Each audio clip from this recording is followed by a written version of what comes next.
বাংলার জনরবের পক্ষ থেকে আপনাদের সকলকে স্বাগত জানাই। আজকের এই সন্ধ্যার অনুষ্ঠানে যে কথাটি বলবো, যেটা নিয়ে আমরা আলোচনার মধ্যে প্রবেশ করব, বাংলা সংস্কৃতির সেটা লজ্জা। গতকাল রাত্রি 11টা নাগাদ আমার ফেসবুকে একটা ভিডিও হঠাৎ এসে হাজির হয়। ফেসবুক দেখছিলাম, হঠাৎই সেই ফেসবুকে কিছু অশ্লীল কথাবার্তা এক থানার অফিসারকে বলছেন। খানিকটা চমকে গেলাম। এইভাবে থানার আইসিকে বলা যায়, এবং যিনি বলছেন তিনি ছোটোখাটো নেতা নন, তিনি আমাদের রাজ্যের মুখ্যমন্ত্রীর আদরের কেষ্ট মণ্ডল, অনুব্রত মণ্ডল, যার কথাতে নলহাটি বিধানসভা কেন্দ্র থেকে কলিমুদ্দিন শামসকে বিদায় নিতে হয়েছিল। এই হচ্ছে কেষ্ট মণ্ডল, এই হচ্ছে অনুব্রত মণ্ডল। আসলে আমি একদিন একটা গল্প বলেছিলাম, আপনাদের মনে আছে কিনা জানি না, যে যদি কোনো যার যতটা যোগ্যতা, যার যতটা প্রাপ্য, তার চেয়ে অতিরিক্ত বেশি গুরুত্ব বা বেশি প্রাপ্য যদি কাউকে দেয়া হয়, সেই যোগ্যতার মানুষ না হয়, তাহলে হিতে বিপরীত হতে পারে।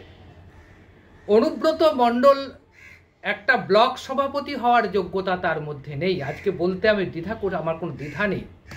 ব্লক সভাপতি হওয়ার যোগ্যতা তার মধ্যে ছিল না। সেখান থেকে তাকে জেলা সভাপতি বানিয়েছেন মমতা বন্দ্যোপাধ্যায়।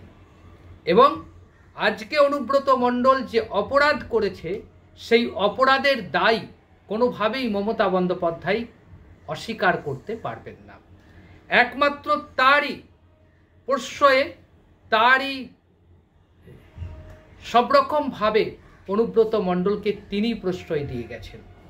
যতবার তার বিরুদ্ধে প্রতিবাদ উঠেছে, আজ থেকে 2 বছর আগে, 5 বছর আগে, 10 বছর আগে, যতবার প্রতিবাদ এসেছে, ততবার দেখেছি, যতবার তার বিরুদ্ধে অভিযোগ এসেছে, ততবারই তৃণমূল ভবনকে দেখা গেছে সে অভিযোগ সরিয়ে রেখেছে। কাজল শেখকে একটা সময় অন্তরালে রাখা হয়েছিল। তিনি অনুব্রত মণ্ডলের ভয়ে রাজনীতি করতে পারছিলেন না। আপনারা এসব জানেন, আমরাও জানি, নতুন করে বলার অপেক্ষা রাখে না। কিন্তু আজকে অনুব্রত মণ্ডল যে ভাষায় পুলিশের এক আধিকারিককে গালাগালি দিলেন, অশ্রাব্য ভাষা ব্যবহার করলেন, তাতে বাংলা সংস্কৃতির লজ্জা, আমাদের লজ্জা, আমাদের সংস্কৃতিকে এতটা নিচে নামানোর জন্য মমতা বন্দ্যোপাধ্যায়ের উচিত ছিল অনুব্রত মণ্ডলকে জেলে পাঠিয়ে দেওয়া। যার জায়গা ছিল জেলে, তাকে ক্ষমাই কেন মাফ করা হলো? এটা আমাদের প্রথম প্রশ্ন। অনুব্রত মণ্ডল যে কাজটি করেছেন, তার একমাত্র প্রাপ্য জেলে, একমাত্র প্রাপ্য তার শাস্তি। আইন আদালত যা শাস্তি দিতে চায় তাকে দিতে পারে। কারণ কোনো সভ্য দেশের কোনো সভ্য নেতা, কোনো সভ্যতার বড়াই করা নেতা তাকে যদি আড়াল করার চেষ্টা করেন, তাহলে সেও অপরাধী বলে আমাদের চোখে থাকবে। কারণ অনুব্রত মণ্ডল শুধু পুলিশ আধিকারিককে গালাগালি দেননি, সমস্ত পুলিশ সিস্টেমকে গালাগালি দিয়েছেন তিনি। একই সঙ্গে এদেশের গণতন্ত্র, এদেশের সংবিধানকে তিনি গালাগালি দিয়েছেন, তাদেরকে তিনি আক্রমণ করেছেন। অনুব্রত মণ্ডল এই কথাটা বলার পরই প্রথমে আমি ওই ভিডিওটা দেখার পরে খুব একটা বিশ্বাস হয়নি এটা অনুব্রত মণ্ডলের গলা কিনা, ভাবতে শুরু করেছিলাম। তার কিছুক্ষণ পরেই আমার ভ্রম পাল্টে গেল। যেহেতু এই ভিডিওটা প্রথম যিনি ভাইরাল, যে ইউটিউব চ্যানেলের পক্ষ থেকে বাইরে প্রকাশ করা হয়েছিল, সেই ইউটিউব চ্যানেলটা একটু বিজেপি ঘেঁষা, তাই স্বাভাবিকভাবেই দ্বিধাদ্বন্দ্বের মধ্যে আমরা ছিলাম। কিন্তু রাতের মধ্যেই সেই ভিডিও ক্রমাগত ভাইরাল হতে থাকে, তৃণমূল নেতৃত্ব চুপ করে থাকে, এবং সকাল পর্যন্ত চেষ্টা হয়েছে এটাকে ম্যানেজ করে দেওয়ার। যার মাথায় মমতা বন্দ্যোপাধ্যায় বলতেন ওর মাথায় অক্সিজেন কম যায়, ওই জন্য উনি ভুলভাল বকেন। তো মমতা বন্দ্যোপাধ্যায় আগেই যদি ওনার ভুলভাল বকাটাকে বন্ধ করতেন, তাহলে এই দৃশ্য আজকে মমতা বন্দ্যোপাধ্যায়কে দেখতে হতো না।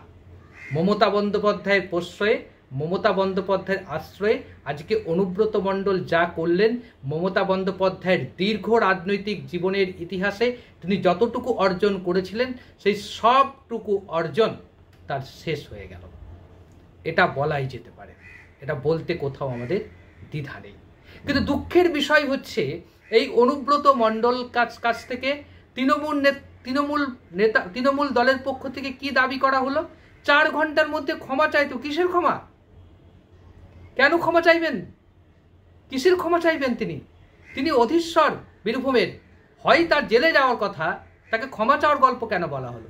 তিনি ক্ষমা চাইলেন, ক্ষমা চাওয়ার পর একটা শব্দ ব্যবহার করলেন, সেই শব্দটাকেও বোঝার বিষয় আছে। শুধুমাত্র আমরা সেই ক্ষমা চাওয়ার যে চিঠিটা, সেটা আমরা সামান্য আপনাদের কাছে পড়ে শোনাবো।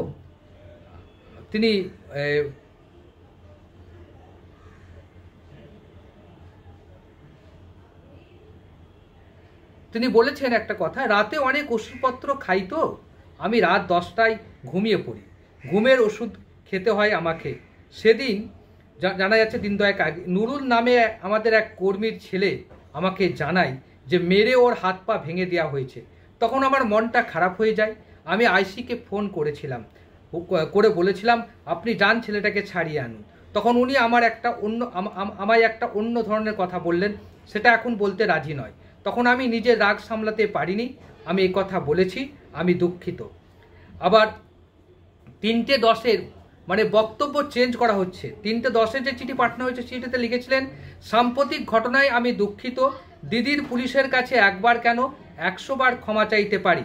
আসলে আমি নানা রকম ওষুধ খাই, দিদির পুলিশের বিরুদ্ধে কেউ কোনো অভিযোগ করলে মাথা গরম হয়ে যায়, সত্যিই আমি দুঃখিত। 50 মিনিট পরেই সেই বয়ান বদল করে আবার চিঠি লেখেন তিনি। 4টের সময় লেখা ওই চিঠি তৃণমূলের সভাপতি সুব্রত বক্সির উদ্দেশ্য করা। 2 লাইনের চিঠিতে কেষ্ট লিখেছেন আশা করি ভালো আছেন। কাকে লিখছেন? সুব্রত বক্সিকে। আমার প্রণাম নিয়েও সাম্প্রতিক ঘটনার জন্য আমি সামগ্রিকভাবে সমস্ত স্তরের কাছে নিঃশর্ত ক্ষমা প্রার্থী। তৃণমূল সূত্রে খবর, প্রথম চিঠি পাঠানোর পর অনুব্রতকে বলা হয় তার দীর্ঘ বক্তব্য জানতে চায়নি দল। চিঠির বয়ান ছোট করে নিঃশর্তভাবে ক্ষমা চাইতে হবে তাকে। কেষ্ট তা মেনে নিয়ে চিঠি লিখেন।